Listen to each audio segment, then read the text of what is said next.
هاي المنطقة كلياتها، هاي المنطقة اللي انتم مسمينها أرمجدون ولا حرب هرمجدون موجودة هون.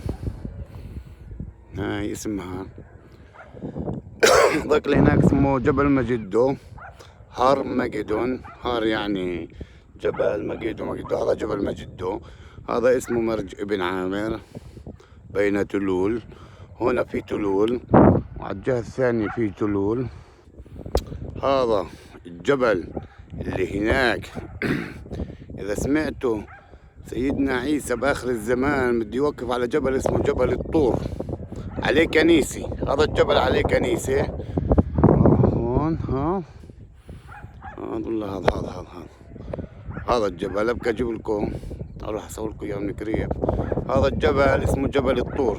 هذا بده يطلع عليه سيدنا عيسى مع المؤمنين بآخر الزمان. هاي المنطقة هون كلياتها، هاي المنطقة اسمها منطقة هرمجدون أو مرج بن عامر أو جبل مجيدو، اللي بده يكون بها حرب اللي الجميع قاعد بيحكي عنها، إنه بده يصير هسه قريبا حرب أرمجدون اللي هي هاي المنطقة بالضبط. هذا الجبل اللي هناك هذا جبل مجيدو. هاي الناصرة اللي قبالكم، الناصرة مكان مولد سيدنا عيسى. هذا الجبل اسمه جبل الطور. جبل الطور زي ما قلت لكم هذا اللي بده يطلع عليه آخر الزمان سيدنا عيسى، ويطلع عليه بالآخر هو باقي المؤمنين، وبعدها بآخر الزمان يعني يقولوا عنه جبل الطور.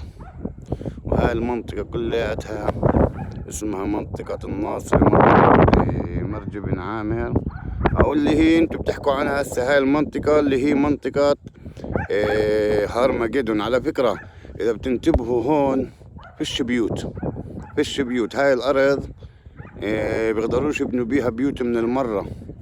الأرض كلياتها أرض ملاني مي، والأرض دائما بتتحرك. فإذا بتنتبهوا فيش ولا أي بيت بالسهل. مرج بن عامر نفسه فيش بيوت، مش قادرين يبنوا بيوت هناك. ليش مش قادرين يبنوا بيوت؟ بعرف إنه الأرض بتلعب كثير من كثر المي والهيك، فعاملين برك مي زي هيك. فاهمين علي؟ بالسهل فيش بيوت. شايفين هسه هذا بين التلول، لك التلول اللي هو جبل الطور زي ما حكينا، وهاي الناصرة، وهاي أنا على التلول اللي قبالها، وهذا مرج ابن عامر، وهذا جبل مجدو. وهاي المنطقة اللي بده يصير بيها حرب أرمجدون اللي الكل بيستنى بيها بالضبط. هاي المنطقة كلياتها هاي. هذا زي ما حكينا جبل مجدو، واللي بيوت هذول هون. هذا جبل مجدو. هاي الناصرة. هاي جبل الطور اللي بده يطلع عليه سيدنا عيسى. جبل الطور يسألوا عنه جبل الطور. وهاي السهل اللي لليوم مش قادرين يبنوا فوقيه ولا أي بيت. وهاي هون المنطقة تاعت الحرب تاعت هرمجدون اللي بتحكوا عنها تاعت آخر الزمان.